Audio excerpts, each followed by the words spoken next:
अगा विश्वैकधामा, तुझा प्रसादू चंद्रमा, करू मज पौर्णिमा स्फूर्तीची जो. शके 1212 भावार्थ दीपिकेचा जन्म झाला. शके 1212 टीका केली ज्ञानेश्वरे, सच्चिदानंद बाबा आदरे लेखकू झाला, असा त्याचा उल्लेख आहे. 1212 निर्माण झालेल्या ज्ञानेश्वरीच्या अवताराचं प्रयोजन काय, हा प्रश्न विद्वानांना विचारला गेल्यास त्यांची येणारी उत्तरं विविध प्रकारची आहेत. ज्ञानेश्वरी हा मराठीतला अतिशय काव्यरसपूर्ण अशा रीतीचा ग्रंथ आहे. त्यामुळे साहजिकच रसिकांना ज्ञानेश्वरीचं प्रयोजन आपल्या प्रतिभाविलासासाठी ज्ञानेश्वरांनी केलं असल्याचा समज होतो आणि तो अत्यंत स्वाभाविक आहे. काही लोकांना असंही वाटतं की ज्ञानेश्वरी 1212 रचली गेली आणि त्यानंतर 6 वर्षात महाराष्ट्रावर अल्लाउद्दीन खिलजीचं आक्रमण झाले. ज्या रामदेवराव यादवांच्या काळामध्ये ज्ञानेश्वरीचा जन्म झाला, ज्याचं अत्यंत धन्य वर्णन स्वतः ज्ञानेश्वरांनी ज्ञानेश्वरीमध्ये केलं आहे, तो यदवंश विलासू सकल कला निवासू न्यायाते पोखी क्षितिशू श्री रामचंद्रू. 6 वर्षात इस्लामी आक्रमण झालं आणि अल्लाउद्दीन खिलजींनी महाराष्ट्रातला स्वराज्याचा धुव्वा उडवला. ज्ञानेश्वरांनी जी भारताची तीर्थयात्रा केली, त्या तीर्थयात्रेमध्ये त्यांना या इस्लामी आक्रमणाची चाहूल लागलेली होती आणि महाराष्ट्राची मानसिकता या आक्रमणासाठी सिद्ध करण्याच्या उद्देशाने ज्ञानेश्वरांनी गीतेचा आधार घेऊन ज्ञानेश्वरीची रचना केली, असंही एक मत प्रतिष्ठित आहे. ज्ञानेश्वरांनी ज्ञानेश्वरीमध्ये चिद्विलासवादाचं मंडन केलेलं आहे. ज्ञानेश्वर हे स्वतः काश्मीरी शैवागमाचे अनुयायी होते आणि त्यामध्ये असणारं जे तत्त्वज्ञान आहे, त्या तत्त्वज्ञानाची छाया ज्ञानेश्वरीमधल्या ज्ञानेश्वरांच्या विवेचनावर पडली असल्यामुळे चिद्विलासवादाचं मंडन करण्याकरता ज्ञानेश्वरांनी ज्ञानेश्वरी लिहिली, असंही एक मत प्रचलित आहे. ब्रह्म सत्यम जगन मिथ्या हे तोपर्यंत रूढ झालेलं जे मत होतं की ब्रह्म तेवढं सत्य आहे, बाकी सगळं मिथ्या आहे, ज्ञानेश्वरांनी त्याच्या विरोधी सूर लावला असं आपल्याला दिसेल. त्या तोपर्यंत अत्यंत प्रतिष्ठित असलेला शांकर मताच्या विरोधी जाणारा सूर लावणं हे त्या काळात अत्यंत साहसाचं होतं. परंतु ज्ञानेश्वरांचं म्हणणं असं की जर परमेश्वर सत्य असेल तर परमेश्वराचा जगदरूपाने प्रगट झालेला जो विलास आहे तोही सत्य असला पाहिजे, तो असत्य असता कामा नये.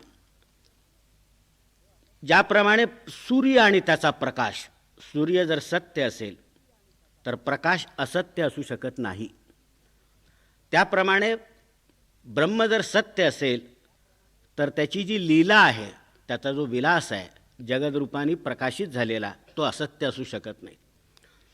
त्यामुळे ज्ञानेश्वर संपूर्ण जीवसृष्टीला, जगताला सत्य मानत होते. हे तत्त्वज्ञान त्यांना नव्याने प्रस्थापित करायचं होतं आणि त्यासाठी त्यांनी ज्ञानेश्वरी लिहिली.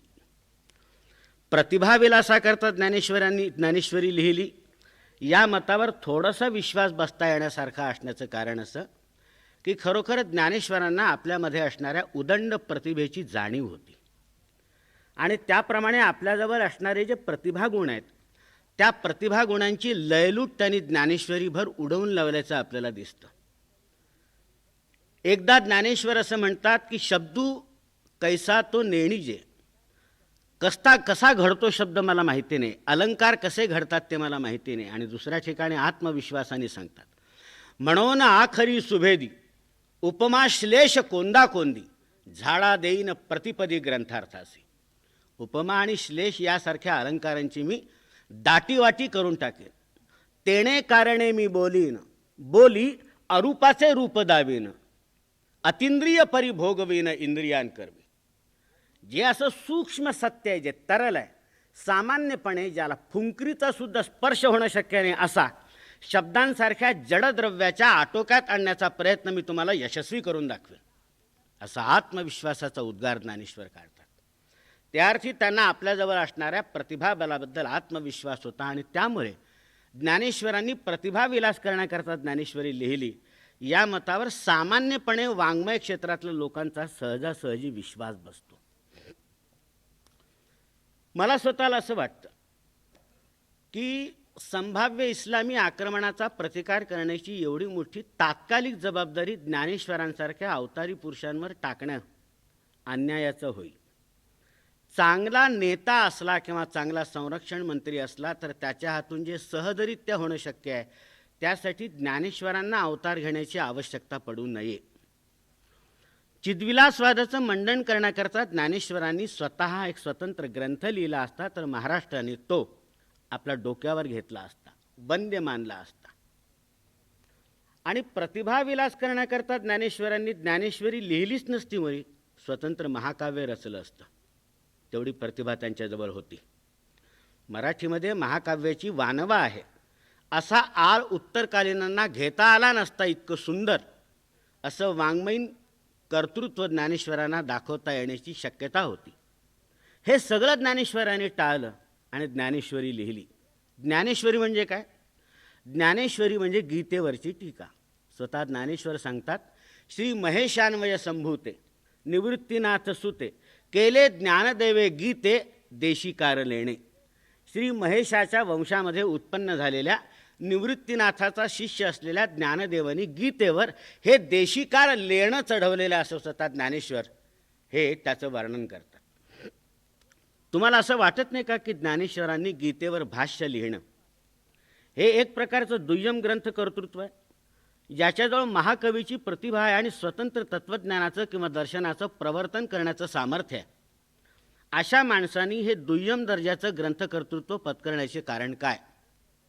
आणि करून करून त्यांनी गीतेचा काबर भाष्य लिहावं, गीतेवर काबर टीका लावी? याचं कारण गीताच हीच मुळी एक दुय्यम दर्जाचं ग्रंथकर्तृत्व आहे. सर्वोपनिषदो गावो दोग्धा गोपालनंदना पार्थो वत्स सुधीर भोक्ता दुग्धम गीतामृतम महत. सर्व उपनिषदांचा जो अर्क आहे तो गीतेमध्ये प्रगट झालेला आहे. सर्व उपनिषदांवर गायीचं रूपक केलेलं आहे. दोहणारा भगवान आणि दूध पिणारा पार्थ आणि या रसाचा आस्वाद सर्व लोकांना मिळतो अशी कल्पना केलेली आहे. याचा अर्थ सर्व औपनिषदिक तत्त्वज्ञानाचा अर्क हा गीतेमध्ये आपल्याला सापडतो. उपनिषदातलं तरी तत्त्वज्ञान स्वतंत्र आहे का? नाही, तोही वेदांमधल्या तत्त्वज्ञानाचा भाग आहे. त्या वेदांमधलं तत्त्वज्ञान उपनिषदामध्ये, उपनिषदांमधलं तत्त्वज्ञान गीतेमध्ये, त्या गीतेचा अनुवाद मराठीमध्ये, हे कोणत्या दर्जाचं ग्रंथकर्तृत्व आहे याची आपण कल्पना करा. ज्ञानेश्वरांच्या प्रज्ञेला आणि प्रतिभेला असं वाटत नाही तुम्हाला की हे कमीपणा आणणारं कृत्य आहे म्हणून?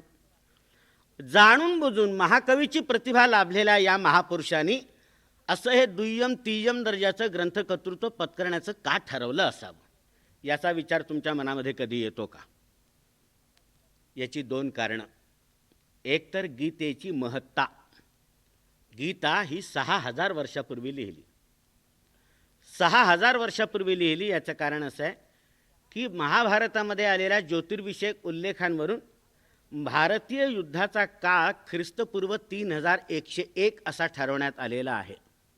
याचा अर्थ आज मितीला भारतीय युद्ध होऊन बरोबर 5096 वर्ष झालेली आहेत. त्या काळात गीता निर्माण झाली. गीता निर्माण झाली एका विशिष्ट प्रयोजनासाठी निर्माण झाली. स्वतःचे आप्त समोर पाहून अर्जुनाच्या अंतःकरणामध्ये मोह उत्पन्न झाला. त्या मोहाचं निरसन करण्याच्या तात्कालिक उद्देशाने गीता उत्पन्न झाली. ज्यावेळेला कौरव पांडवाचं युद्ध ठरलं त्यावेळेला अर्जुनाला याची जाणीव नव्हती की आपल्याला कोणाशी लढायचं आहे, आपल्याला नातेवाईकांशी लढायचं आहे आणि प्रतिपक्षामध्ये कोण उभे राहणार आहेत याचीसुद्धा त्याला जाणीव होती. त्याची मानसिक तयारी होती. ऐन रणांगणामध्ये आल्याबरोबर त्याच्या मनामध्ये मोह उत्पन्न झाला. या मोहाचं निरसन करण्याकरता परमेश्वराने त्याला गीता सांगितली. खरं म्हणजे गीता सांगितली. त्याच्यामधला जी अकर्मण्यता होती ती नष्ट झाली. त्याचा जो पुरुषार्थ गळून गेला होता, गलितगात्र झालेला होता, ते सगळं नष्ट झालं आणि तो युद्धासाठी उद्युक्त झाला. त्यांनी युद्ध केलं, युद्धामध्ये विजय संपादन केला. परिणामी पांडुरंगांना पांडवांना पुन्हा एकदा सत्तेची प्राप्ती झाली. गीतेचं प्रयोजन या ठिकाणी संपलं. ज्यासाठी गीता सांगितली गेली ती सगळी उद्दिष्ट पूर्ण झाल्यानंतर सुद्धा गीता जिवंत राहण्याची आवश्यकता नव्हती. वास्तव काय आहे? 5000 वर्ष होऊन गेलीत, गीता अजून जिवंत आहे. काय कारण? जिवंत आहे इतकंच नव्हे तर आपल्याला आश्चर्य वाटेल, गीता जिवंत आहे, नव्या नव्या अर्थाला प्रसवते आहे. त्या त्या काळाला आवश्यक असणारा युगसंदेश आपल्या गर्भामध्ये गीता सुरक्षित ठेवते आहे. प्रत्येक वेळेला तो संदेश कदाचित परस्परांच्या विरुद्ध असेल, परंतु आपल्याला युगानुरूप अशा रीतीचा नवा अन्वयार्थ जनतेसमोर सादर करायचा असेल तर प्रत्येक संप्रदाय प्रवर्तकाला गीतेचे पाय धरावे लागले आहेत. गीतेचा आश्रय ज्ञानेश्वरांनी घेण्याचं एक कारण हे. दुसरं कारण ज्ञानेश्वरांनी सांगितलेलं आहे. त्या काळामध्ये कैवल्य प्राप्तीचा एकमेव मार्ग म्हणजे ज्ञानाचा मानला जात होता. ज्ञानादेव तु कैवल्यम, ज्ञानांत मोक्षा, अशी ती कल्पना होती. माणसाने जन्माला आल्यानंतर त्याच्या जीविताचं जर सार्थक करायचं असेल तर त्यांनी कैवल्याची वाट चालायला पाहिजे, तर त्याच्या जीवनाचं सार्थक होतं, अशी कल्पना होती. आणि हे कैवल्य मिळवून देण्याची जबाबदारी ज्ञानाने पत्करलेली होती. हे ज्ञान हे वेदांमध्ये अवगुंठित होऊन पडलेलं होतं. वेद हे संस्कृत भाषेमध्ये होते, जिच्यापासून बहुजन समाज वंचित होता. त्यामुळे ज्यांना संस्कृत येत नाही त्यांना वेद कळणार नाहीत, वेद कळले नाहीत त्यांना ज्ञान मिळणार नाही, ज्ञान मिळालं नाही तर मोक्षाचा मार्ग त्यांना उपलब्ध होणार नाही. याचा अर्थ त्यांचं जीवित हे व्यर्थ होण्याची भीती आहे. ज्ञानेश्वरांनी स्वतः या सगळ्या विद्वानांना विचारत बसण्याऐवजी खुद्द ज्ञानेश्वरांचे पाय आपण धरले आणि ज्ञानेश्वरीचं अवतार रहस्य जर त्यांना नम्रपणे विचारलं तर स्वतः ज्ञानेश्वर सांगण्याकरता सिद्ध आहेत. ज्ञानेश्वरीमध्ये त्यांनी सांगितलं आहे. ज्ञानेश्वर म्हणाले होते, वेदू संपन्न होय ठाई. वेद हा ज्ञानदृष्ट्या स्वतःच्या ठिकाणी अत्यंत संपन्न, अत्यंत श्रीमंत आहे. विद म्हणजे जाणणे, या धातूपासून तो शब्द झालेला आहे. वेद ज्ञानाचा गड्डा, श्रीमंत. पण श्रीमंतांचं जे दुसरं वैशिष्ट्य तेच वेदांचंही आहे. श्रीमंत अत्यंत श्रीमंत असतात, तितकेच कंजूष असतात, किंबहुना कंजूष असतात म्हणूनच अत्यंत श्रीमंत असतात. वेदांनी काय कंजूषपणा केला? वेदू संपन्न होय ठाई. ज्ञानेश्वर म्हणतात, परिकृपणू ऐसा आन नाही. अत्यंत कृपण, अत्यंत कंजूष. काय कंजूषपणा केला त्यांनी? जो कानी लागला तीही वर्णांची, फक्त त्रैवर्णिकांच्या कानी लागला. वेदाधिकार त्या काळामध्ये फक्त त्रैवर्णिकांना होता. याचा अर्थ मोक्षाधिकार त्या काळामध्ये फक्त त्रैवर्णिकांना होता. या पक्षपाताला ज्ञानेश्वरांनी घेतलेला हा चिमटा आहे. वेदू संपन्न होय ठाई, परिकृपणू ऐसा आन नाही. जो कानी लागला तीही वर्णांची या. परिणाम काय झाला? येरा भवव्यथा ठेलिया, स्त्री शूद्राधिक प्राणिया, अनवसर मांडूनिया राहिला असे. ज्यांना वेदाधिकार नाही असा जो प्रचंड उरलेला समाज आहे, स्त्रिया, वैश्य, शूद्र, या सर्वांमध्ये हाहाकार उत्पन्न झाला की आपल्या जन्माचं प्रयोजन काय, आपल्या जीविताचं उद्दिष्ट काय. जर आपल्याला मुक्त होण्याची परवानगी नसेल, कशाला जगायचं आपण, कशाला जन्माला यायचं. त्यांच्यामध्ये एक प्रकारचा हाहाकार उत्पन्न झाल्याचं पाहिल्यावर मग वेदांच्या लक्षामध्ये आपला प्रमाद आला. वेदांनी जीभ चावली आणि आपण केलेली चूक सुधारण्यासाठी स्वतः वेदांनी, समन्वयाचार्य ज्ञानेश्वर वर्णन करतात, ते मज पाता मागील उणे, फेडावया गीतापणे, वेदू वेठला भलतेणे सेव्य होवावया. आपल्या हातून झालेला प्रमाद दुरुस्त करण्याच्या अभिनिवेशामध्ये वेदांनी स्वतः गीतेचा पुनर्जन्म घेतला आणि भलतेणे सेव्य व्हावया. कुणीही त्याचा लाभ घ्यावा, कुणीही पक्षपात नाही, मज्जाव नाही. स्वतः गीता हा वेदांचाच पुनर्जन्म आहे असा अर्थ ज्ञानेश्वरांनी काढला. कारण गीतेच्या 9व्या अध्यायामध्ये आपल्याला सापडेल. गीतेच्या 9व्या अध्यायामध्ये भगवंत असं म्हणाले होते की माम ही पार्थ व्यपाश्रित्य येपी स्युः पापयोनयः स्त्रियो वैश्यास तथा शूद्रास तेपि यान्ति परांगती. स्त्रिया असोत, वैश्य असोत, शूद्र असोत, कोणीही असो, एकदा तो अनन्य भावाने मला शरण आला आणि माझी भक्ती करू लागला की त्या सर्वांना परमगती प्राप्त करण्याचा अधिकार आहे. आपली चूक दुरुस्त करण्याच्या अभिनिवेशामध्ये गीता इतकी उदार झाली की मना वेदांचा कृपणपणा फेडून टाकण्याच्या अभिनिवेशामध्ये गीता इतकी उदार झाली की तिने याही पुढचं आश्वासन दिलं, जन्म तुमच्या माझ्या हातामध्ये नसतो. कोणत्या वर्णात, कोणत्या जातीत, कोणत्या लिंगात, कोणत्या देशात, कोणत्या भाषेत आपल्याला जन्म मिळावा हा तुमच्या माझ्या हाती नाही आहे. भाग तुम्हाला मला विचारलेला नाही आहे. पण जन्म मिळाल्यानंतर कर्म कोणतं करावं तो अधिकार बाकी आपल्याला आहे. जन्म मिळाल्यानंतर चांगलं कर्म करावं की वाईट कर्म करावं तो आपल्या हातात आहे. तेव्हा जन्मवंचित लोकांकरता तर गीतेने आश्वासन दिलंच. पण जन्माला आल्यानंतर बुद्धी वापरूनसुद्धा जर एखाद्या माणसाचं सत्कर्माकडे लक्ष गेलं नाही आणि कुकर्माकडचं लक्ष परावृत्त झालं नाही, अशाहींकरता गीतेने आश्वासन दिलेलं आहे. दुर्योधन गीता तुम्हाला माहीत आहे ना. दुर्योधनाला प्रश्न विचारला तर तो म्हणाला, जानामि धर्मम. धर्म काय ते मला माहीत आहे, पण नचमे प्रवृत्तीही. धर्मकृत्य करण्याकडे माझी प्रवृत्ती नाही. जानाम्यधर्मम. अधर्म काय तेही मला माहीत आहे, पण नचमे निवृत्तीही. अधर्मापासून परावृत्त होण्याची माझी इच्छा नाही. का रे बाबा? केनापि देवेन हृदय स्थितेन यथा नियुक्तोस्मी तथा करोमी. तुम्ही जन्माला आल्यानंतर चांगलं कृत्य करावं की वाईट कृत्य करावं हे ठरवण्याचं पूर्ण स्वातंत्र्य तुम्हाला बहाल केलेलं आहे. असं असताना सुद्धा तुमचा पाय घसरला, तुमच्या हातून दुराचरण घडलं आणि जर त्यानंतर तुम्हाला त्याचा पश्चात्ताप झाला तर अशांकरता सुद्धा गीतेच्या आश्वासनाचे हात पुढे झालेले आहेत. अपिचेत सुदुराचारो भजते माम अनन्य भाग साधुरेव समंतव्य सम्यक व्यवसितो हि सा. एखादा दुराचारी माणूस असेल आणि आपल्या दुराचरणाबद्दल त्याला पश्चात्ताप उत्पन्न झाला असेल तर त्यालासुद्धा सुधारण्याची संधी गीतेने बहाल केलेली आहे. तोही माणूस जर परमेश्वराकडे वळला तर त्यानंतर त्याच्या दुराचाराचं स्मरण जगाला होत नाही. उलट तो माणूस नाही, साधू बनतो. गीतेचं आश्वासन असं आहे की तो साधू बनतो. हे ठिकाण सापडलं ज्ञानेश्वरांना आणि ज्ञानेश्वरांच्या प्रतिभेला असा बहर आला. तुम्हाला सांगतो, दृष्टांतांचा ज्ञानेश्वरांनी पाऊस पाडला. दृष्टांतांचा पाऊस पाडला.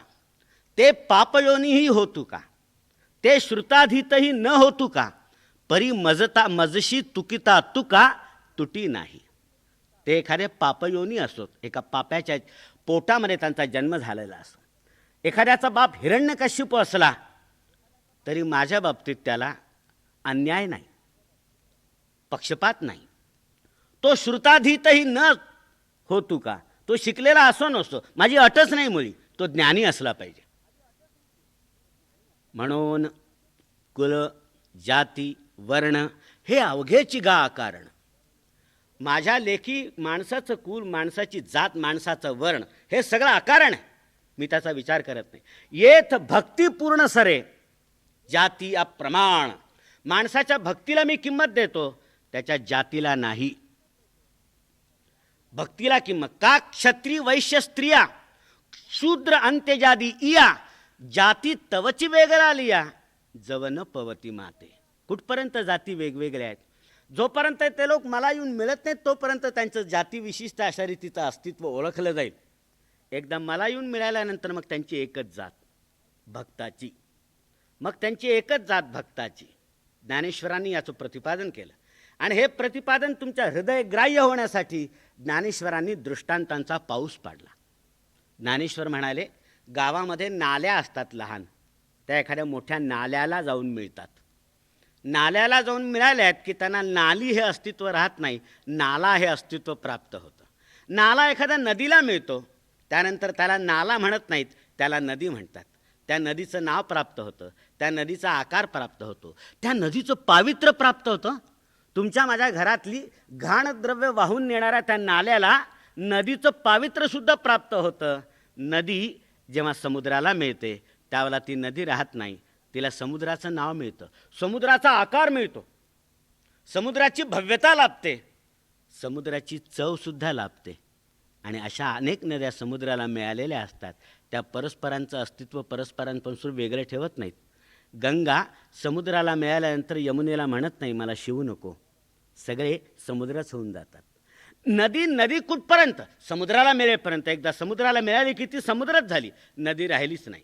जात जात कुठपर्यंत? परमेश्वराला मिळत नाही तोपर्यंत. एकदा परमेश्वराला मिळाला, जात राहिलीच नाही, तो परमेश्वरच झाला, तो भगवत भक्तच झाला. काष्ठ दुसरा दृष्टांत देतात.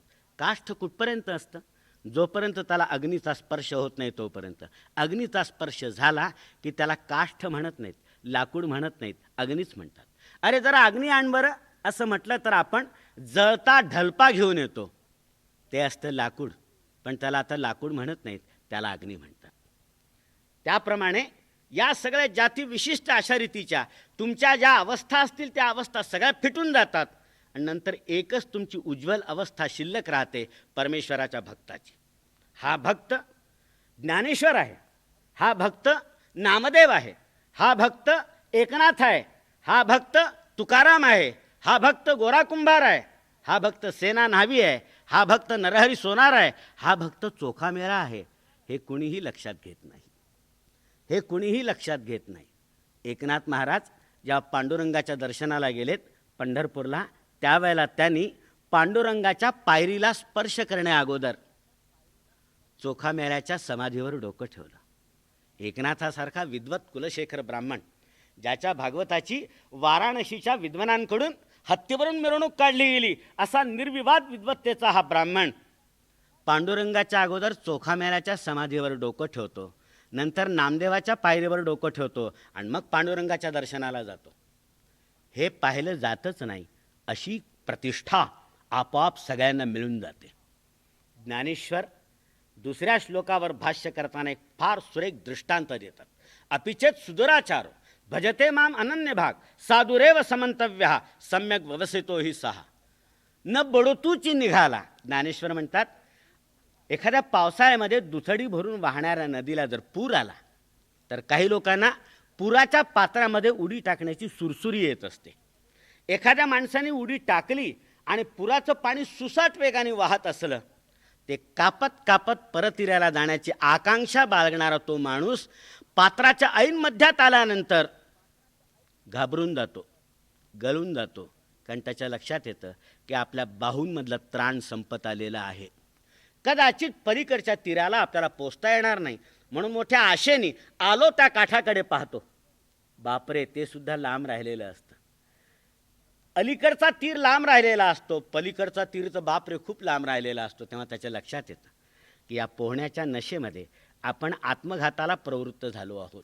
आता आपण जिवंत या किंवा त्या काठाला पोचू शकत नाही याबद्दल त्याची खात्री पटल्यानंतर तो मोठ्याने अगतिकून आरोळी मारतो, मेलो. ती आरोळी ऐकल्यानंतर तुमच्या माझ्यापैकी एखादा दयाळू माणूस पाण्यामध्ये उडी टाकतो, पाणी कापीत त्याच्यापर्यंत पोचतो, आपल्या खांद्याचा त्याला आधार देतो आणि त्याला ऐल तीरापर्यंत येऊन घेतो. तो ऐल तीराला आला की काही क्षण त्याच्या पहिल्या धापा टाकणं संपल्यानंतर तो आपल्या कोरड्या कपड्यांची चौकशी करायला लागतो की इथे होते ते कुठे गेले. त्याला विचारवलं की लेका, क्षणापूर्वी तू सगळ्या आयुष्याची आशा सोडली होतीस आणि आता कोरड्या कपड्यांमध्ये बंद गुंतलेला आहे. ही वस्तुस्थिती असते. ज्या क्षणी तो मेलो म्हणून ओरडला ना, त्या क्षणी तो खरोखर मेला होता. तुम्ही जर उडी टाकली नसते आणि त्याला काठावर आणलं नसतं, मेलाच होता. पण एकदा काठावर आणल्यानंतर क्षणापूर्वी तो मेला होता ही अफवा ठरते, आता तो जिवंत आहे ही वस्तुस्थिती शिल्लक उरते. एखादा माणूस दुराचारी होता ही आख्यायिका ठरते आणि तो आता सज्जन झाला आहे, साधू झाला आहे ही वस्तुस्थिती शिल्लक उरते. वाल्या हा दरोडेखोर होता ही दंतकथा ठरते आणि वाल्मिकी हा जगातला पहिला महाकवी आहे हा इतिहास शिल्लक उरतो. ज्ञानेश्वरांनी दृष्टांतांच्या द्वारा हा विषय आपल्याला सुलभ करून सांगितला. त्याचा दुसरा अर्थ असा आहे की जे जे जन्मवंचित लोक असतील, वेगवेगळ्या वर्णांमध्ये उत्पन्न झाले असतील, त्यामुळे जगामध्ये तऱ्हेतऱ्हेची अवहेलना सहन करत असतील, अशा सर्व जन्मवंचितांच्या अंतःकरणातला न्यूनगंड ज्ञानेश्वरांच्या या प्रयत्नांनी नाहीसा झाला. सर्वांच्या अंतःकरणातला न्यूनगंड नाहीसा झाला. आत्महीनतेची जी भावना होती ती कुठल्या कुठे निघून गेली. त्या सगळ्यांचा आत्मप्रत्यय प्रज्वलित झाला आणि स्वतःच्या पायावर अत्यंत अभिमानाने उभारून आपल्या आयुष्याची वाटचाल आत्मविश्वासाने करण्याकरता प्रत्येकजण उद्युक्त झाला. हे धैर्य, हे अवसान, हे सामर्थ्य भावार्थ दीपिकेने सामान्य माणसाच्या अंतःकरणामध्ये उत्पन्न केलं. ज्ञानेश्वर स्वतः नाथपंथाचे शैव, पण त्यांच्या भक्तितत्वानी जे विवेचन केलं, त्यांची भक्तितत्वाचं ज्ञानेश्वरांनी त्या भक्तितत्वानी सर्वांना एकत्र गुंफलं. आणि विशेषतः हा जो मोक्ष अत्यंत कठीण असा वाटत होता, ज्यासाठी लोक हिमालयामध्ये तपश्चर्या करायला जायचे, गिरिगव्हारामध्ये जाऊन बसायचे, साधना करायचे, जपतप करायचे, कठोर अशा रीतीची देहदंडना करायचे, तो मोक्ष इतका अवघड नाही हे ज्ञानेश्वरांनी ज्ञानेश्वरीच्या द्वारा महाराष्ट्रातल्या सामान्य माणसाच्या प्रत्ययाला आणून दिलं. स्वकर्मणा तमभ्यर्च सिद्धिं विंदती मानवाः. परमेश्वराची प्राप्ती करण्याकरता तुम्हाला हिमालयामध्ये किंवा रानावानामध्ये जाण्याची गरज नाही, सर्वसंग परित्याग करण्याची गरज नाही, स्वतःचा संसार सोडण्याची गरज नाही, स्वतःचा गृहस्थाश्रम सोडण्याची गरज नाही, नातेवाईक सोडण्याची गरज नाही, व्यवसाय सोडण्याची गरज नाही, आराध्य दैवत सोडण्याची गरज नाही, वेगळा उपासना मार्ग असेल तर तोही सोडण्याची गरज नाही. घर बसल्या हे सर्व सांभाळीत परमेश्वराच्या प्राप्तीचा राजमार्ग तुम्हाला आचरता येतो हे ज्ञानेश्वरांनी सांगितलं. स्वकर्मणा तमभ्यर्च सिद्धिं विंदती मानवाः. ज्ञानेश्वरांनी भाष्य केलं, तया सर्वात्मका ईश्वरा स्वकर्म कुसुमांची वीरा पूजा होय उदारा तोषा लागे. तुम्ही दुसरं काहीच करायचं नाही, वेगळा वेळ काढायचा नाही. जी नित्य नैमित्तिक कर्म तुमच्या हाती होतील, जाणीवपूर्वक होतील किंवा नेणीवपूर्वक होतील, ती परमेश्वरार्पण बुद्धीने करा. तुम्हाला वेगळा भक्तिमार्ग आचरण्याची गरज नाही, वेगळी साधना किंवा तपश्चर्या करण्याची गरज नाही. हातून होणारं प्रत्येक कृत्य ईश्वर स्मरणपूर्वक केलं ते चांगलं होतं, ते उत्कृष्ट होतं, फलदायी होतं आणि ते तुम्हाला आपाप मोक्षाचा मार्ग उघड करून देतं. तुम्ही स्वतः एकटे असलात घरी तर नुसत्या कॉफीवर सुद्धा भागवता आणि झोपून जाता, स्वयंपाकाचा कंटाळा करता. पण मी जर तुमच्याकडे पाहुणा आलो तर तुम्ही मला असं म्हणणार नाही की शेवाळकर मी कॉफी पितो तुम्हीही प्या, असं म्हणणार नाही अशी मला आशा आहे. तुम्ही कितीही कष्ट झाले तरी माझ्याकरता स्वयंपाक करावा, माझं मत चांगलं व्हावं इतका उत्कृष्ट स्वयंपाक कराल. माझ्यासारख्या नगण्य माणसाशी जर तुम्ही इतकी काळजी घ्याल तर परमेश्वरासाठी जे कृत्य कराल ते किती चांगलं कराल. म्हणून संतांनी हा मार्ग सांगितला की जी ती नित्य नैमित्तिक कर्म आहेत परमेश्वरासाठी करा आणि परमेश्वर स्मरणपूर्वक करा, त्यानंतर परमेश्वराला अर्पण करा, तुम्हाला त्रासच नाही कसला. ज्ञानेश्वरांनी ज्ञानेश्वरीच्या द्वारा मराठी माणसाच्या उंबरठ्यावर मोक्ष आणून ठेवला हो, तुम्हाला जाण्याची गरजच नाही. आणि त्यामुळे महाराष्ट्रामध्ये इतका चमत्कार घडून आला मित्रांनो की सगळ्यांचे उपासना मार्ग वेगवेगळे होते पण सगळे एकत्र आलेत, ज्ञानेश्वर एकत्र आलेत. यात महत्त्वाचा भाग नाही.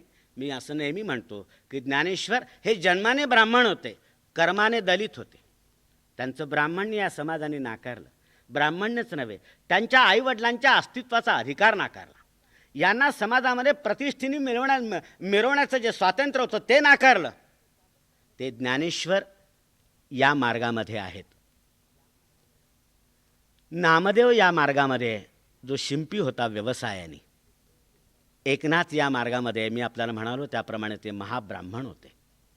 तुकाराम आहे जो वाणी होता, गोरा आहे जो कुंभार होता, राका आहे जो कुंभार होता, सेना आहे जो न्हावी होता, नरहरी आहे तो सोनार होता, चोखा मेरा, बंका मेरा हे सगळे महार होते. कुठल्या समाजाच्या वर्गाने आणि स्तराने आपला प्रतिनिधी या ठिकाणी दिला नाही असाच प्रश्न उपस्थित होतो. सर्व स्तरांमध्ये एक प्रकारचा आत्मविश्वास जागृत झाला, इतका जागृत झाला की प्रत्येकामध्ये ही खात्री आली की मला माझ्या जीवनाचं सार्थक करून घेण्याची संधी आहे, माझी ताकद आहे.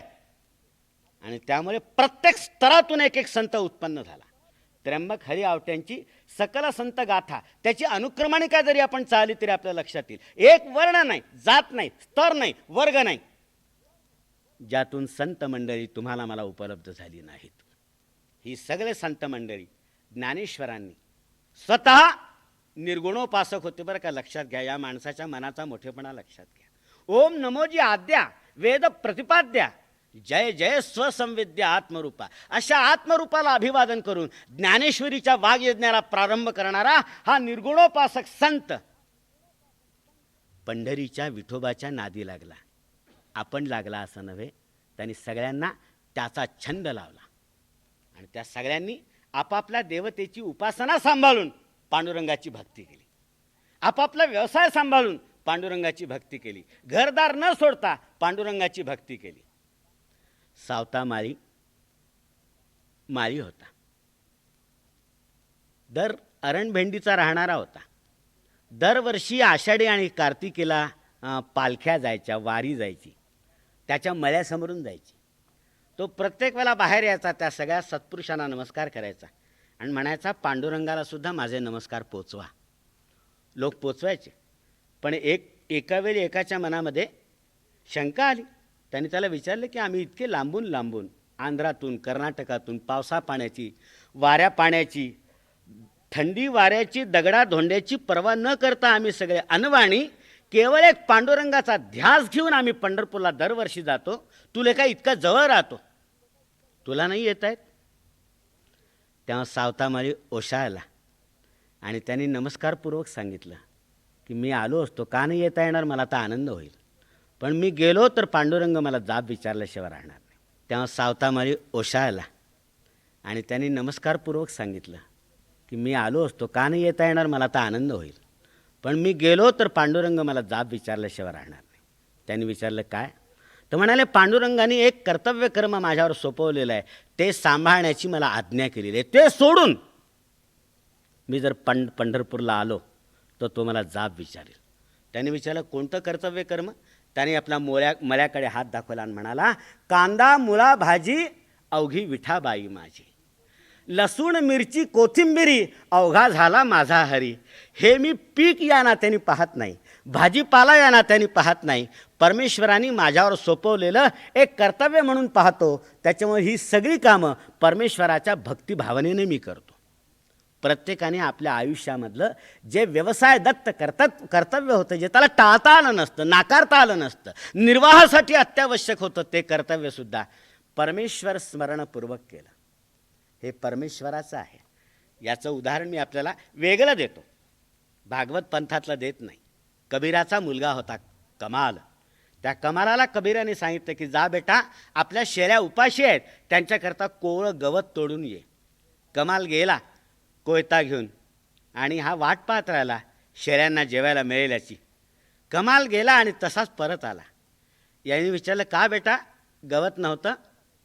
कमाल म्हणाला होतं बाबा, गवत होतं तिथे. मग का नाही आणलंस? आपल्या शेळ्या उपाशी होत्या. कमाल म्हणाला मी तिथे गेलो, सकाळचं कोवळं ऊन पडलेलं होतं, त्या सोनेरी उन्हामध्ये असं मंद मंद वाऱ्याच्या झुळका वाहत होत्या. त्या झुळकांमुळं ते कोवळं गवत असं हळूहळू हालत होतं. पाहताना माझी तंद्री लागली. मला वाटलं की जणू ते कोवळं गवत मला म्हणतं आहे की रामाला कापू नकोस. बाबा मला धैर्य झालं नाही. आपल्या नित्याच्या जीवनामध्ये, नित्यक्रमामध्ये, आपल्या व्यवसायामध्ये परमेश्वरी अस्तित्वाचा साक्षात्कार हा प्रत्येक संत अनुभवत होता. सेना न्हाव्याचा अभंग, प्रत्येकाने आपल्या व्यवसायावर अभंग केलेत. जोहार मायबाप जोहार, तुमच्या महाराचा मी महार. सेना न्हाव्याचा अभंग आहे. आम्ही वारीक वारीक करू हजामत बारीक, वैराग्याचा चिमटा लावू, कामक्रोधाची नखे काढू, विवेकाचा दर्पण दावू. असं संपूर्ण व्यवसाय त्यांनी परमेश्वरमय करून टाकलेला होता. प्रत्येकाला स्वतःच्या जीवनामध्ये पांडुरंग अनुभवायला मिळाला. प्रतिक्षणी जणू ओतप्रोत भरलेले परमेश्वराचं जे अस्तित्व आहे, जे तत्त्वज्ञानामध्ये मांडलं जातं, ते यांच्या अनुभवाला आलं आणि त्यामुळे एक प्रकारची क्रांती उत्पन्न झाली असं आपल्याला दिसेल. कान्होपात्रा सामान्यपणे जिच्या व्यवसायाचा नुसता आठव जरी झाला तर एक तीक्ष्ण अशी सणक घृणेची आपल्या अंतःकरणात उत्पन्न होईल. कान्होपात्रा शरीर विक्रयाचा धंदा होता, पण केवढी मोठी संत झाली. शेख महम्मदाच्या योग संग्रामाच्या आरंभी जवळजवळ 50 मुसलमान पांडुरंग भक्ताची यादीच दिलेली आहे. शेख महम्मद, शेख सुलतान, शेख सय्यद, शेख फरीद. मूर्तिपूजा हा काफिरपणा आहे असं मानणाऱ्या धर्माच्या लोकांना सुद्धा या पांडुरंगाने वेड लावला आहे. ही सगळी पुण्याई मित्रांनो आमच्या ज्ञानेश्वरांची. ज्ञानेश्वरांची अवघियांपुरते ओसंडले पात्र, अधिकार सर्वत्र आहे येथे. चोखामेळ्याने दवंडी दिली, अरे जाऊ द्या बाकीचे, पण खट नट यावे, अवघे शुद्ध होऊन जावे, दवंडी पिटी भावे चोखामेळा. उभारून बाहे विठो पालवित आहे. त्या चंद्रभागेच्या वाळवंटामध्ये कमरेवर हात देऊन आपल्यासारख्या पतितांची तो वाट पाहतोय आणि आपले बाहू उभारून तुम्हाला मला बोलावतोय, अरे इकडे या आणि आपल्या आयुष्याचं सार्थक करून घ्या. ही जाणीव उत्पन्न झाली ते ज्ञानेश्वरांमुळे उत्पन्न झाली.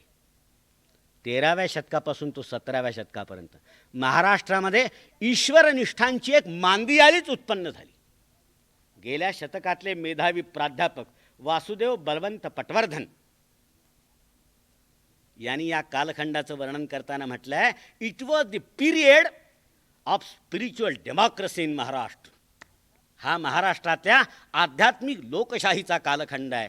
आणि हा जर महाराष्ट्रातल्या आध्यात्मिक लोकशाहीचा कालखंड असेल तर लोकशाहीचा बीजमंत्र उच्चारणारा पहिला सत्पुरुष म्हणजे ज्ञानेश्वर आणि लोकशाहीचा पहिला मंत्र रेखाटून ठेवणारा पहिला ग्रंथ म्हणजे ज्ञानेश्वरी आहे. एवढं मोठं ज्ञानेश्वरीचं योगदान महाराष्ट्र मानसाला आहे. महाकवीची लोकोत्तर प्रतिभा लाभलेल्या आणि एका नव्या तत्त्वज्ञानाचं प्रवर्तन करण्याचं सामर्थ्य असणाऱ्या ज्ञानेश्वरांनी एखादा महाकाव्याचा ग्रंथ किंवा तत्त्वज्ञानाचा ग्रंथ लिहिण्याऐवजी गीतेचा अनुवाद करण्याचं किंवा गीतेची टीका लिहिण्याचं दुय्यम ग्रंथकर्तृत्व का पत्करावं, याच्या आतापर्यंत लक्षात घेतलेल्या कारणांपैकी शेवटचं कारण ज्ञानेश्वरांनी स्वतः ज्ञानेश्वरीमध्ये दिलेलं आहे.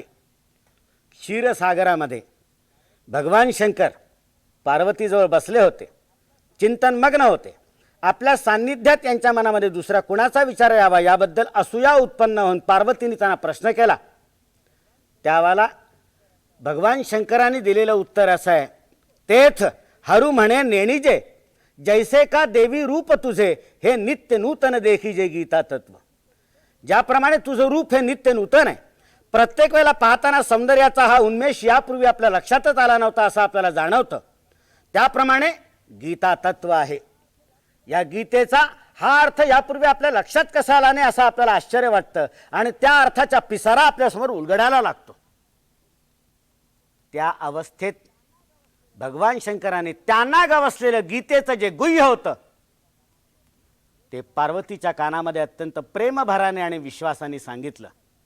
ज्ञानेश्वरीत वर्णन असं आहे की अत्यंत गोपनीय अशा रीतीचं जे गीता गुह्य भगवान शंकरांनी पार्वतीच्या कानात सांगितलं ते मत्स्याच्या रूपाने मत्स्येंद्रनाथांनी श्रवण केलं.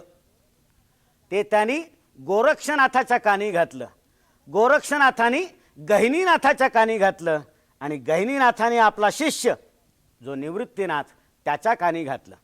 आणि निवृत्तीनाथांनी कलित जगाचा उद्धार करण्यासाठी कलीमध्ये आर्त झालेल्या लोकांचा उद्धार करण्यासाठी हे गीता गुह्य त्यांच्या बोलभाषेमध्ये लोकांपर्यंत पसरवण्याची आज्ञा आपला शिष्य जो ज्ञाननाथ त्याला केली.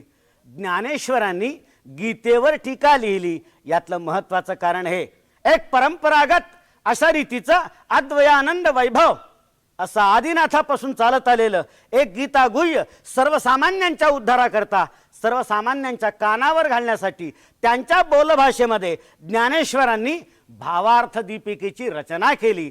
हे त्यातलं अत्यंत महत्त्वाचं कारण आहे.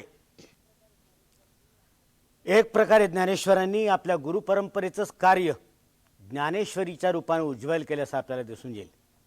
एकादशीच्या दिवशी ज्याप्रमाणे देव उजळवतात त्याप्रमाणे ज्ञानेश्वरांनी गीता उजळून टाकली, तिला एक नवीन कांती प्रदान केली असं आपल्याला दिसेल. ज्ञानेश्वरांच्या आरतीमध्ये एक ओळ आहे, प्रगट गुह्य बोले विश्व ब्रह्मची केले. विश्व ब्रह्मची केले ही ज्ञानेश्वरांची किमया. त्यांनी संपूर्ण मिथ्या मानला गेलेला तोपर्यंतच्या या विश्वाला ब्रह्मरूप दिलं. या विश्वाचं सत्यत्व त्यांनी मान्य केलं. ज्ञानेश्वरांच्या तत्वज्ञानाप्रमाणे विश्व ही वस्तुप्रभा आहे. जैसी प्रभा आणि भानू एकचिते, सूर्य आणि प्रकाश ज्याप्रमाणे एक त्याप्रमाणे सृष्टी आणि परमात्मा हे एक असं मानल्यामुळे ज्ञानेश्वरांना या सृष्टीचं सौंदर्य प्रतीत होऊ शकलं आणि ते वेगवेगळ्या प्रतिमानांच्या द्वारे अधिक सुंदर रूपानं साकार करणं त्यांना साध्य झालं हे आपल्या लक्षात येईल. सृष्टी हे सत्य आहे असं मानूनच ज्ञानेश्वरांचा दृष्टांताचा जो पसारा आहे तो उत्पन्न झाला.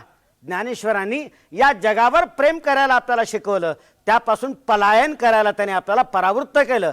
जगालाच परमेश्वर मानून आणि आपल्या हातून घडणारं प्रत्येक कृत्य हे परमेश्वराची पूजा मानून जगाला त्यांनी शिकवलं. एक प्रकारे मोक्ष तळहातावरच्या आवळ्यासारखा त्यांनी आपल्याला उपलब्ध करून दिला. ज्ञानेश्वरांच्या चरित्रामध्ये एक प्रसंग आहे. ताटीच्या अभंगांचा आपल्याला आठवत असेल. ज्ञानेश्वर जग अपमान करीत होतं संन्यासीची पोरं म्हणून. एक दिवशी वैतागून गेलेत आणि निघून आलेत आपल्या पर्णकुटीमध्ये. रागारागाने आत गेलेत आणि त्यांनी त्या ताटीचं दार आतून बंद केलं. आणि आता बाहेर जायचं नाही, लोकांना तोंड दाखवायचं नाही, त्यांच्याकडनं अपमान करून घ्यायचा नाही, म्हणून त्यांनी दार बंद केलं. मुक्ताबाई त्यांची लहान बहीण, तिने शोध घेतला त्यांचा, सापडले नाहीत. घरी असतील म्हणून ती पर्णकुटीकडे आली. दार आतून बंद होतं. तिने ढकललं, उघडलं नाही. तिने विचारलं, कोण? ज्ञानेश्वर म्हणाले, मी. ती म्हणाले, ज्ञान्या दार उघड, मी आले. तो म्हणाले, नाही उघडणार. ती म्हणलं, का रे? ती म्हणाले, कशाला उघडायचं दार? आपलं हे अपशकुनी तोंड जगाला दाखवायचं आणि त्यांच्याकडनं अपमान सहन करायचे? आतापर्यंत केलं, आता नाही करणार. वयाने लहान होती, मनाने मोठी होती. हसली, समोर बसली मांडी घालून. आणि त्यानंतर जगावर रागावलेल्या आपल्या मोठ्या भावाला उद्देशून तिने अभंग आलवायला सुरुवात केली. ताटीचे अभंग म्हणून ते प्रसिद्ध आहे. मजवरी दया करा, ताटी उघडा ज्ञानेश्वरा. संत जेणे व्हावे, जग बोलणे सोसावे. जर तुम्हाला संत व्हायचं असेल तर जगाचं बोलणं सहन करावंच लागतं. त्याचा कंटाळा करून चालत नाही. विश्व झाले या वन्ही, संती सुखे व्हावे पाणी. जर जग अग्नी झालं तर आपण अग्नी व्हायचं नसतं. अग्नीने अग्नी विझत नसतो, आपण पाणीच व्हायचं असतं आणि तो विझवायचा असतो. कोणावर रागवतात तुम्ही? ज्यांच्यावर रागवतात ज्ञानदेवा हे लोक कोण आहेत? ते सगळे आपलेच. आपण परमेश्वराचे अंश आहेत, ते सुद्धा परमेश्वराचे अंश आहेत. त्यांच्यावर रागवण्याचा आपल्याला काय अधिकार आहे? अरे विश्वपट ब्रह्मदोरा, ताटी उघडा ज्ञानेश्वरा. ती म्हणाली, आपल्या दातांनी आपली जीभ चावली गेली तर कोणी दातांवर राग उगवतो काय? जीभ दातांनी तोडिली, कुणी बत्तीशी ताडिली. आपली जीभ आपल्या दातांनी जर चावली तर रागारागाने कोणी आपली बत्तीशी उखडून टाकली आहे काय? हे सगळे आपले लोक आहेत. हृदय गंगा जल करा, ताटी उघडा ज्ञानेश्वरा. एक एक ओळ ती उच्चारत होती आणि या तत्त्वज्ञानाच्या महामेरूला आपल्या जीवनातलं अनुभवलेलं लहानसं तत्त्वज्ञान समजून सांगण्याचा प्रयत्न करीत होती. ज्ञानेश्वरांच्या अंतःकरणावर त्याचा परिणाम झाला आणि तात्कालिक विकाराच्या अधीन झालेले ज्ञानेश्वर तिच्या ओळी ऐकता ऐकता उचंबळून आलेत. राहवला नाही, उठलेत, दार उघडलं, बाहेर गेलेत आणि कडकडून आपल्या लहान बहिणीला त्यांनी जवळ घेतलं.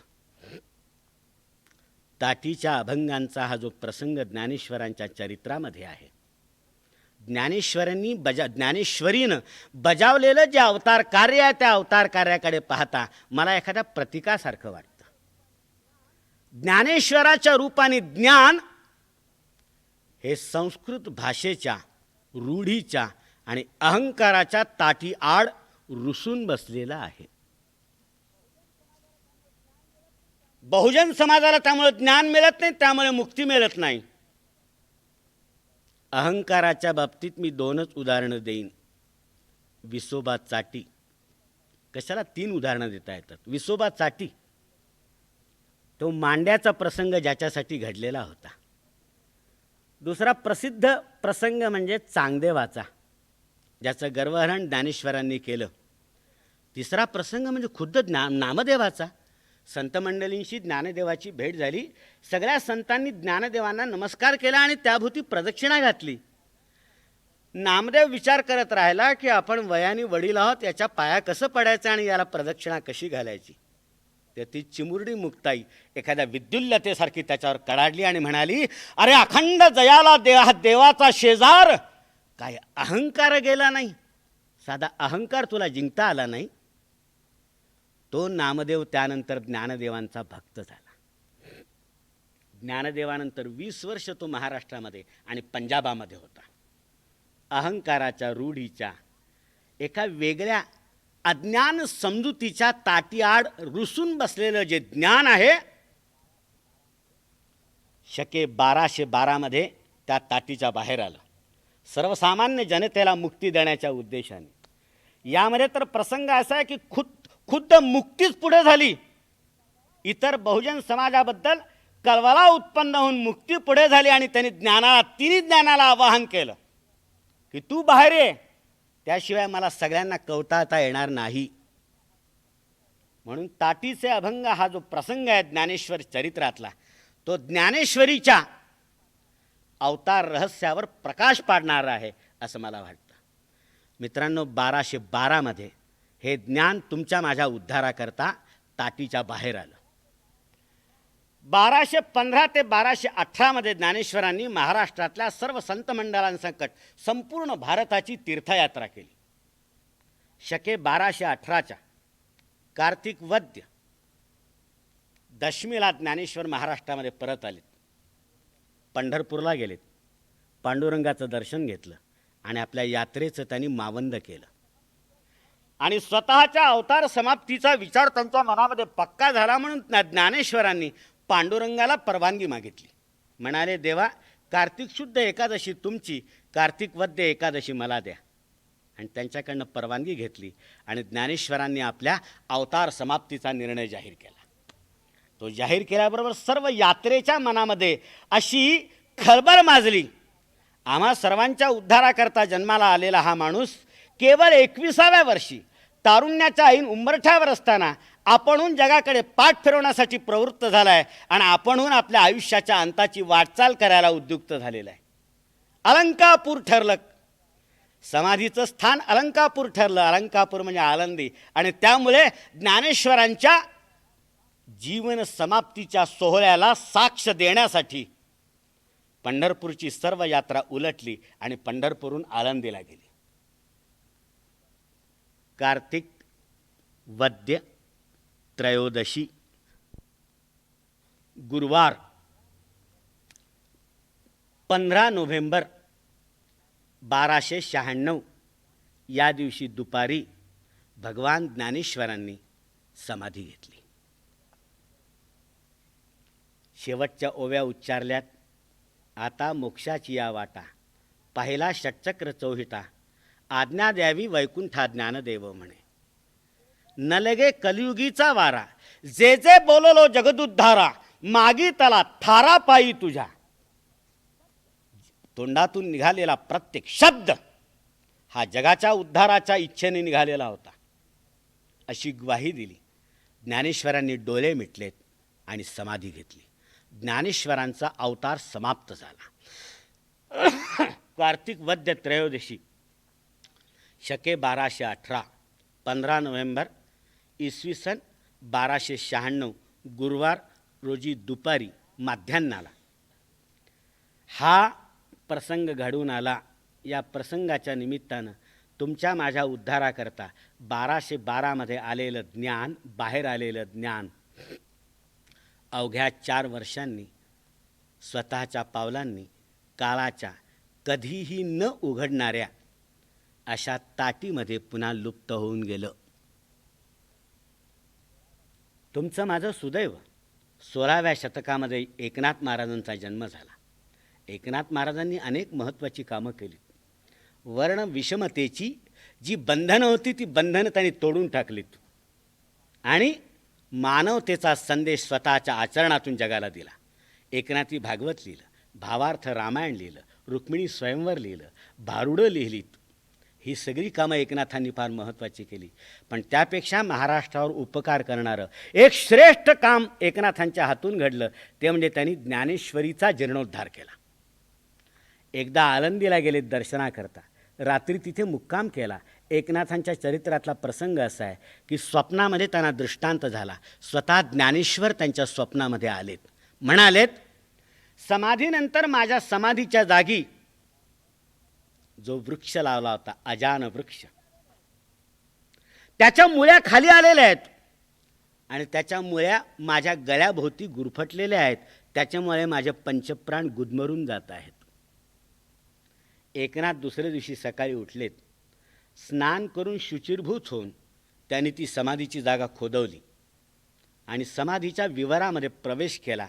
तर भगवान ज्ञानेश्वरांच्या कंठाभोवती खरोखर अजान वृक्षाच्या मुळ्या अशा गुरफटलेल्या होत्या. एकनाथांनी स्वतःच्या हाताने त्या कापल्यात आणि ज्ञानेश्वरांचा गळा मोकळा केला. समाधीची जागा साफ केली आणि त्यानंतर ती पुन्हा बुजवली. हा प्रसंग एकनाथांच्या चरित्रामध्ये आहे. या प्रसंगाकडे सुद्धा मी वेगळ्या दृष्टीने पाहतो. मी असं मानतो की ज्ञानेश्वरांच्या गळ्याला अजान वृक्षाच्या मुळ्यांनी करकचून आवळलं असेल किंवा नसेल, पण ज्ञानेश्वरीचा कंठ अज्ञान वृक्षाच्या मुळ्यांनी गुदमरून टाकला होता, ही वस्तुस्थिती आहे. ज्ञानेश्वरांच्या नंतर तऱ्हेतऱ्हेचे अपपाठ ज्ञानेश्वरीमध्ये शिरलेत. किमयेसाठी ज्ञानेश्वरीचा वापर होऊ लागला. कुठल्याही पितळेसारख्या किंवा तांब्यासारख्या धातूचं सुवर्णामध्ये रूपांतर करणारी जी विद्या असते, ती विद्या ही ज्ञानेश्वरीमध्ये आली आणि ज्ञानेश्वरीचा उपयोग या ऐहिक लालसापोटी करण्यात येऊ लागला. तेव्हा ज्ञानेश्वरीची शुद्ध पाठावृत्ती एकनाथांनी तयार केली. ज्ञानेश्वरीचं संशोधन केलं आणि ज्ञानेश्वरांच्या हातचे नसलेले जे अपपाठ होते ते सगळे बाजूला सारलेत आणि ज्ञानेश्वरीचा कंठ मोकळा केला. या अपपाठांनी ज्ञानेश्वरांचं जे हृद्गत होतं तेच बंद करून टाकलेलं होतं, गुदमरून टाकलेलं होतं. ज्ञानेश्वरीला काय म्हणायचं आहे ते कळेनासं झालं होतं. म्हणून एकनाथांनी ज्ञानेश्वरीची शुद्ध पाठावृत्ती तयार केली, जी आज तुमच्या माझ्या पारायणामध्ये असते. ते एकनाथांचे उपकार आहेत. म्हणजे एकनाथांच्या काळामध्ये 16व्या शतकात पुन्हा एकदा ज्ञान हे त्या ताटीच्या बाहेर आलं एकनाथांच्या पुण्याईमुळं. आज मतामतांच्या गलबल्याच्या ताटीमध्ये ते ज्ञान पुन्हा बंदिस्त होऊन पडलेलं आहे. ज्ञानेश्वरीचा जन्म इस्लामी आक्रमणाच्या प्रतिकाराची मानसिकता तयार करण्यासाठी झाला. ज्ञानेश्वरीचा जन्म चिदविलासवादाचं मंडन करण्याकरता झाला. ज्ञानेश्वरीचा जन्म प्रतिभाविलासासाठी झाला. ज्ञानेश्वरीचा जन्म केवळ पारायणासाठी किंवा प्रवचनासाठी झाला असे अर्थ निघू लागलेत आणि त्यामुळे ज्ञानेश्वरीवर अन्याय होऊ लागला. ही सगळी कामं ज्ञानेश्वरीच्या हातून झालीत की नाहीत? प्रतिभाविलास ज्ञानेश्वरीमध्ये आहे किंवा नाही? वाचताना तुम्हाला दिव्य शरीतीचा आल्हाद होतो किंवा नाही? होतो, ही गोष्ट खरी आहे. ज्ञानेश्वरीमध्ये कर्ममार्गाचं विवेचन असल्यामुळे संभाव्य इस्लामी किंवा कोणत्याही आक्रमणापासून संरक्षण करण्याची मानसिकता ज्ञानेश्वरीच्या पठणातून तयार होते किंवा नाही? होते. ज्ञानेश्वरीमध्ये चिदविलासवादाचं समर्थन आहे किंवा नाही? आहे. या सगळ्या गोष्टी ज्ञानेश्वरीमध्ये असल्या तरी या एकेका गोष्टीसाठी ज्ञानेश्वरीचा अवतार आहे असं मानणं ज्ञानेश्वरीवर अन्याय करण्यासारखं आहे. ज्ञानेश्वरांचे दृष्टांत वापरायचे झाले तर ज्ञानेश्वर म्हणतात सूर्याची जबाबदारी काय? पूर्वेला उगवायचं आणि पश्चिमेला मावळायचं, एवढीच. पण एवढीच जबाबदारी सूर्य पार पाडतो. एकदा उगवला फेडीत का जगाचे आंधे फेडी तू, श्रियेची राऊले उघडी तू, निघे जैसा भास्व तू प्रदक्षिणे. ज्याप्रमाणे उगवल्याबरोबर सूर्य सगळ्या जगाचा अंधार नाहीसा करतो, जगाची झळझळीत अशरीतीची सौंदर्य तो प्रगट करतो आणि मग तो मावळ्याला निघतो. सूर्यामुळे जगामध्ये अंधार नाहीसा झाला जगातला आणि जगातली सगळी सौंदर्य प्रगट झाली, ही गोष्ट खरी आहे. पण जगातला अंधार नाहीसा करणं आणि सौंदर्य प्रगट करणं यासाठी सूर्याचा उदय नाही. गंगेला विचारलं, बाई तुझं काय काम? ती म्हणते काही नाही, गंगोत्रीमध्ये जन्म पावायचं आणि बंगालच्या उपसागराला जाऊन मिळायचं, एवढंच फक्त मला माहीत आहे. पण एवढंच करते ती जेव्हा निघते तेव्हा फेडीत जगाचे पापताप, पोखीत तिरीचे पादप, समुद्रा जाय आप गंगेचे जैसे. ज्या मार्गाने जाते दोन्ही तीरावरची पाप आणि त्रिविध ताप नाहीसा करते आणि दोन्ही तीर धनधान्यांनी समृद्ध करून टाकते. एक शिंतोडा उडवला तरी जन्मोजन्मीची पातकं भस्मसात झाल्याचा आनंद त्याच्या अंतःकरणामध्ये उत्पन्न करते. हे सगळं गंगेकडून होतं, पण ते करण्यासाठी गंगा वाहत नसते. ही गंगेकडनं सूर्याकडनं घडणारी आनुषंगिक कामं आहेत. त्याप्रमाणे ज्ञानेश्वरीकडनं हे झालं, पण हे करण्याकरता ज्ञानेश्वरीचा जन्म नाही, ज्ञानेश्वरीचा अवतार नाही, हे आपण समजून घेतलं पाहिजे. आणि विशेषतः तऱ्हेतऱ्हेची कामं ज्ञानेश्वरीवर लादताना ज्ञानेश्वरीचा गौरव आपल्याकडून होतो आहे, हा गैरसमज आपल्याला टाळला पाहिजे. तुम्ही ऑफिसमधून घरी परत येता संध्याकाळी, दिवसभर आईच्या मागे हट्ट धरणारा मुलगा वाट पाहत असतो आपले वडील केव्हा येतात. आणि जेव्हा संध्याकाळच्या वेळेला दारामध्ये उभ्या असलेल्या मुलाला तुम्ही येताना दिसता गळून गेलेले, थकून गेलेले, तेव्हा त्याला भान राहत नाही. हात पसरतो आणि बाबा म्हणून तुम्हाला मिठी मारण्याकरता तो सरळ रस्त्यातून धावत सुटतो. रहदारीची पर्वा करत नाही, वाहनांची पर्वा करत नाही, गर्दीची पर्वा करत नाही. इतकी त्याला तुमची अनावर ओढ लागलेली असते. त्याला येताना पाहून तुम्ही पटकन बाजूला झालात आणि एका विशिष्ट कोणामधून त्या मुलाची प्रशंसा करायला लागलात की बेटा, केवढं तुझं पितृप्रेम आहे की मी आल्याबरोबर तू कशाची पर्वा न करता माझ्याकडे धावत आलात. एवढं मोठं पितृप्रेम ज्या बापाला लाभतं त्याच्यासारखा धन्य तोच. आणि तुझ्या चेहऱ्यावर किती निरागस भाव आहे, किती उत्सुकता आहे, बापाबद्दलचं किती तुडुंब प्रेम आहे, आणि मी संतुष्ट झालो आहे अशी तुम्ही त्याची तारीफ करत बसलात. मुलगा रडल्याशिवाय राहणार नाही. एकही शब्द बोलू नका. ज्या अनावर आवेगानं तो तुमच्याकडे आलाय पटकन त्याला उचलून घ्या, कडकडून जवळ घ्या, पटापट पापे घ्या. त्याला जे पाहिजे होतं ते मिळून गेलं. ज्ञानेश्वरीला जे पाहिजे आहे ते जाणून घेण्याचा आपण प्रयत्न केला पाहिजे. तो न करता ज्ञानेश्वरीवर तऱ्हेतऱ्हेच्या प्रशंसांची फुलं उडवण्यात ज्ञानेश्वरीचा सत्कार आहे असं मानणं हे योग्य होणार नाही.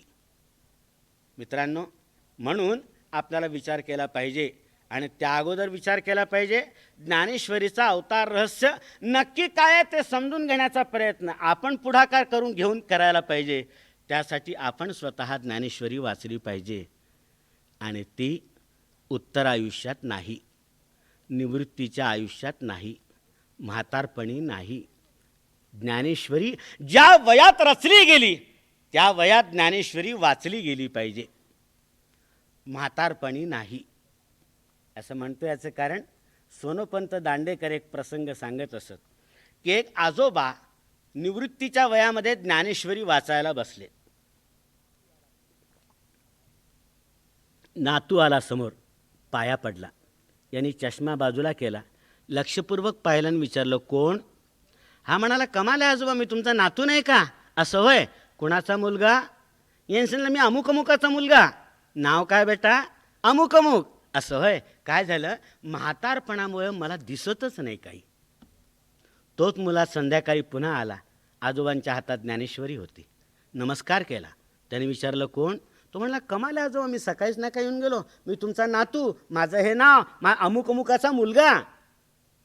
हले आजोबा म्हणाले, असं होय, काय झालं? म्हातारपणामुळे मला असं काही आठवतच नाही. ज्या वयामध्ये सकाळचा नातू दिसत नाही, ज्या वयामध्ये सकाळचा नातू संध्याकाळी आठवत नाही, त्या वयामध्ये ज्ञानेश्वरी जरी हातात धरली तरी उपयोग काय? त्यामुळे ज्ञानेश्वरी ज्या वयात निर्माण झाली त्या वयात हाती घेतली पाहिजे. आमच्या कॉलेजच्या विद्यार्थ्यांना जर आम्ही म्हणालो तर ते रागावतात आमच्यावर आणि म्हणतात, आम्ही काय म्हातारे झालो काय? याचा अर्थ ज्ञानेश्वरीचा पिरियड त्यांच्या टाईमटेबलमध्ये शेवटचा असतो, जो झाला काय नाही झाला काय सारखाच असतो. म्हणून मला आपल्याला सांगणं भाग आहे मित्रांनो, आपण मराठी भाषेमध्ये जन्म घेऊन ज्ञानेश्वरी वाचली नाही, कृपा करून लक्षात घ्या, ज्ञानेश्वरांचं काहीही नुकसान नाही. ज्ञानेश्वरांचं काहीही नुकसान नाही. ज्ञानेश्वरच म्हणाले होते, लोह परिसाशी रुसले, सोनेपणाशी मुकले, येथे कोणाचे काय बागेले, ज्याचे त्यानेच अनहित केले. लोहानी परिसावर बहिष्कार टाकला, नुकसान परिसाचं नाही आहे, लोहाचं आहे, लोखंडाचं नुकसान आहे.